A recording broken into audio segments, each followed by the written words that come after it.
নিৰ্বাচনলৈ মাথো কেইটামান মাহ বাকী আছে আৰু তেনে সময়তে এতিয়া অসমৰ ৰাজনৈতিক দলসমূহে বিভিন্ন কৌশল অৱলম্বন কৰিছে নিজৰ শক্তি প্ৰদৰ্শন কৰিবৰ কাৰণে তাৰ সমান্তৰালকে বিশ্বনাথ বিধানসভাটো এতিয়া বিভিন্ন ৰাজনৈতিক দলসমূহে নিজৰ শক্তি প্ৰদৰ্শন কৰিবৰ কাৰণে বিভিন্ন ৰণকৌশল প্ৰস্তুত কৰা পৰিলক্ষিত হৈছে আৰু মই বৰ্তমান উপস্থিত আছো বিশ্বনাথ চাৰিআলি আৰু বিশ্বনাথত আজি কংগ্ৰেছৰ এক সমদল ওলাব য'ত অংশগ্ৰহণ কৰিব ভূপেন বৰাই আৰু আমি পোনে পোনে ইয়াত যি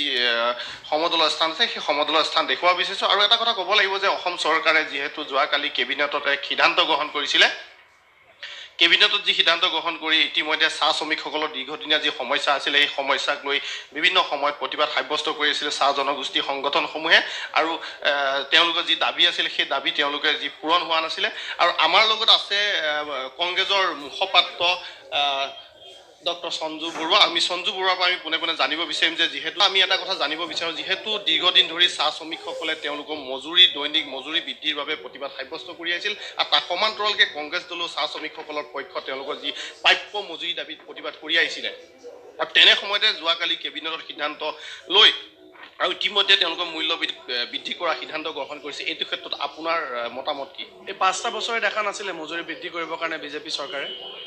এই 5 বছৰ তেওঁলোকৰ অতিক্ৰম কৰাৰ পাছত এতিয়া জোৰ কৰি হাত পালেহি এই সময়ত তেওঁলোকে চাহ শ্ৰমিকক মজুৰি বঢ়াই দিব লাগে বুলি কৈছে বা বঢ়াই দিছে 50 টকা ভাল কথা আমি তেওঁলোকক ধন্যবাদ জনাইছো 50 টকা বঢ়াই দিয়াৰ কাৰণে কিন্তু এই 5টা বছৰ তেওঁলোকে শুই আছিল নেকি তেওঁলোকে দেখা নাছিলে যে তেওঁলোকে আমাৰ যিসকল চাহ শ্ৰমিক আছে তেওঁলোকে যে কিমান কষ্টত আছে আমি কংগ্ৰেছ দলে যেতিয়া ঘোষণা কৰিলো ৰাহুল গান্ধী ডাঙৰীয়াই যেতিয়া আহি পেলাই শিৱসাগৰত যেতিয়া ক'লে যে আমি 365 টকা দিম আৰু তেতিয়াই তেওঁলোকৰ গা লৰিলে আৰু তেওঁলোকে 50 টকাকে আৰু বঢ়াই দিছে গতিকে এইবোৰ ললিপপ বিজেপিয়ে যি মানুহক দি আছে এই ললিপপ আৰু বিক্ৰী নহয় এই ললিপপত আৰু ৰাইজ ভুল নাযায় ৰাইজে এবাৰ পৰিত্ৰাণ বিচাৰিছে সেই কাৰণে আমি কৈছো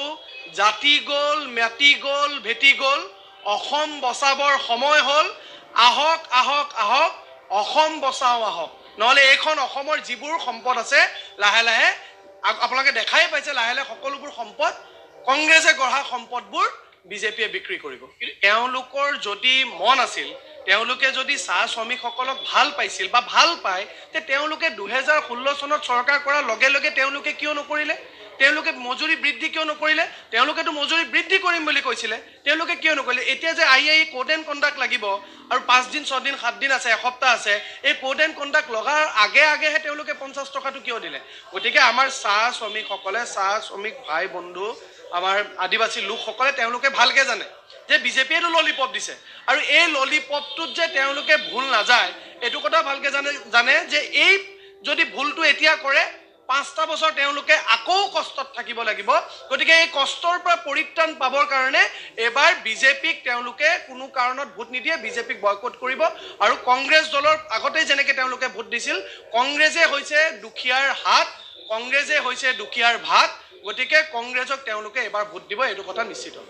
প্লাছ তেওঁলোকে আসনৰ আশা কৰিছে হিমন্ত বিশ্ব শৰ্মাই বাৰে প্ৰতি কয় যে 100 আসন আৰু তেওঁ নিৰ্বাচন নেখেলো বুলি এটা প্ৰতিক্ৰিয়া প্ৰচাৰ চলাই আছে এইটো সময়ত কি ক'ব নাই তেওঁ হিমন্ত বিশ্ব শৰ্মা ডাঙৰীয়া কথাবোৰ এনেকুৱা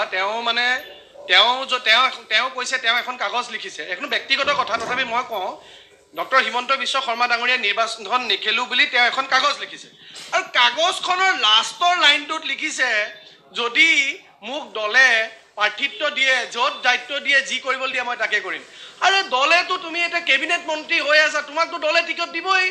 তোমাক দলে কিয় টিকেট নিদিব তেওঁ যদি স্পষ্টকৈ ক'লেহেঁতেন নাই মই এবাৰ নিৰ্বাচন নেখেলো মই দলৰ হৈ কাম কৰিম তেতিয়া মই ক'ব লগা নাছিলে তেতিয়া আমি গম পালোঁ হয় তেওঁ ত্যাগ কৰিছে কিন্তু তেওঁ কৈছে দলে যদি মোক দিয়ে আৰু দলে তেওঁক কিয় নিদিব দলেতো তেওঁক প্ৰাৰ্থিত্ব দিবই গতিকে এইবোৰ কথা কৈ ডক্টৰ হিমন্ত বিশ্ব শৰ্মা ডাঙৰীয়াই পেডাল মাৰি গোটেই অসমত এইবাৰ আৰু তেওঁৰ আৰু এইবিলাক মিছা কথা নচলিব আমি স্পষ্ট কৰি দিছোঁ যে আমি চাহ শ্ৰমিকসকলক আদিবাসী লোকসকলক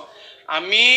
365 টকাকে আমি মজুৰি দিম বুলি ইতিমধ্যে আমি কৈছোঁ আমাৰ যিসকল আদিবাসী লোক আছে যিসকল চাহ শ্ৰমিক লোক আছে এতিয়া কথাটো হ'ল কি তাৰ উপৰি আমি কংগ্ৰেছ দলে ঘোষণা কৰিছোঁ যে আমি যিবিলাক বিলো পভাৰ্টি লাইনৰ মানুহ আছে তেওঁলোকৰ ঘৰত ন্যায় আঁচনিৰ জৰিয়তে আমি 7500 টকাকে আমি যিখন ঘৰত বিপিএল আছে তাত আমি দিম আৰু প্ৰত্যেক ঘৰত একোটাকৈ চাকৰি দিবৰ কাৰণে আমাৰ কংগ্ৰেছ দলৰ পৰা আমি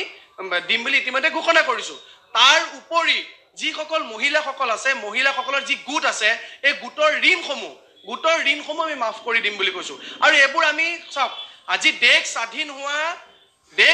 হোৱাৰ পৰা আজি যিমানবিলাক ডেভেলপ হৈছে এইবিলাক কংগ্ৰেছ দলেই ডেভেলপ কৰিছে আৰু তাৰ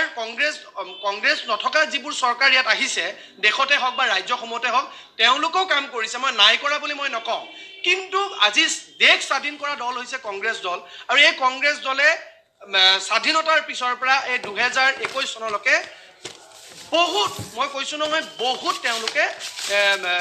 ডেভেলপমেণ্ট কৰিছে এইটো চবেই জানে আপুনি এজন সাংবাদিক হয় আপুনি চাগে যিখন স্কুলত পঢ়িছে এখন কংগ্ৰেছে বনোৱা স্কুল আপুনি যিটো ৰাস্তা দি এতিয়া বাইক লৈ পেলাইছে এইটো কংগ্ৰেছে বনোৱা ৰাস্তা গতিকে কংগ্ৰেছে কৰা নাই কি গতিকে কংগ্ৰেছক দুখ দি লাভ নাই আকৌ এবাৰ আপোনাক এই শ্লোগান দিছোঁ জাতি গ'ল মাটি গ'ল ভেটি গ'ল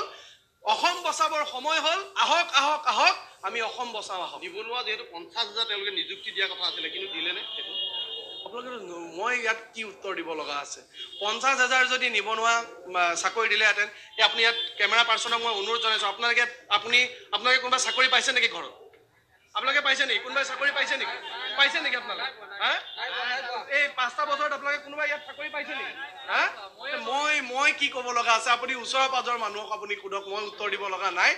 তেওঁলোকে যি 2 4টা 10টা 20টা 50টা 100টা যি যদি চাকৰি দিছে সেইটো তেওঁলোকৰ ভেকেন্সি থকা বহুত পৰি থকাৰ পৰা চাকৰি তেওঁলোকে দিছে তাতোকৈ লজ্জাজনক কথা কোঅপাৰেটিভ ডিপাৰ্টমেণ্টৰ 200 কেইটা পোষ্ট এবলিছ কৰিছে য'ত চাকৰি দিব লাগে চাকৰি ভেকেন্ট থকা জেগাত এবলিছ কৰিছে চাকৰি অঁতৰাইছে গতিকে ইয়াতকৈ আৰু কি লাজৰ কথা হ'ব ইয়াতকৈ আৰু কি দুখৰ কথা হ'ব গতিকে বিজেপি আৰু লগতে বিশ্বনাথ চাৰিআলি এজিপিৰ যিজন বিধায়ক ইয়াত আগত আছিলে তেওঁ এই যিমানবিলাক গেট দিছে যে এই গেটৰ উদ্বোধন কৰাৰ বাহিৰে তেওঁ ইয়াত কি কৰিলে বিশ্বনাথ সমষ্টিত আপোনালোকে কওকচোন প্ৰবীণ হাজৰিকা ডাঙৰীয়াই এই ৰাস্তাত যোৱা গেট কেইখনৰ বাহিৰে কেইটা উন্নয়ন কৰিলে ৰাইজক গতিকে শুনক মই তেওঁক শ্ৰদ্ধা কৰোঁ তেওঁক এইকাৰণে শ্ৰদ্ধা কৰোঁ তেওঁ মোৰ পিতৃতুল্য ব্যক্তি আৰু মোৰ লগত মোক সৰুৰ পৰা তেওঁ পোৱা গতিকে তেওঁক মই শ্ৰদ্ধা কৰোঁ আৰু মই ভালো পাওঁ তেওঁক ভাল পাওঁ আৰু মই তেওঁক শ্ৰদ্ধা কৰোঁ কিন্তু ৰাজনৈতিকভাৱে আমাৰ মতানৈক্য আছে আৰু ৰাজনৈতিকভাৱে আমি পৃথক গতিকে তেওঁ যিবোৰ কাম কৰিব পৰা নাই তেওঁ যিবোৰ কাম বেয়া কৰিছিলে বা তেওঁ যিবোৰ কাম বিফল হৈছিলে পৰৱৰ্তী সময়ত যদি কংগ্ৰেছ দলৰ পৰা যদি শব্দটো কৈছোঁ যদি প্ৰাৰ্থিত্ব দিয়ে আৰু যদি প্ৰাৰ্থিত্ব দিয়াৰ পিছত যদি জয়যুক্ত হওঁ তেতিয়া পৰৱৰ্তী সময়ত দেখা পাব ইয়াত কেনেকৈ কাম কৰে ধন্যবাদ জনাইছোঁ এয়া আছিলে মুখপাত্ৰ কংগ্ৰেছৰ ডক্টৰ সঞ্জু বৰুৱা আৰু ইতিমধ্যে এটা কথা ক'ব লাগিব যে চাহ শ্ৰমিকসকলক যি বিজেপি চৰকাৰে যোৱাকালি যি কেবিনেটত সিদ্ধান্ত গ্ৰহণ উল্লেখ কৰিছে বা কিন্তু সেইটো এটা সন্দেহৰ আৱতত আছে এতিয়ালৈকে স্পষ্ট হোৱা নাই যে তেওঁলোকে সঁচাকৈ সেই কৰিব নকৰে আৰু যদি কংগ্ৰেছ চৰকাৰ শাসনলৈ আহে অসমত তেওঁলোকক যি 365 টকা যি মজুৰি দিয়াৰ কথা ঘোষণা কৰিছে সেই মজুৰি দিবৰ কাৰণে সম্পূৰ্ণভাৱে কংগ্ৰেছ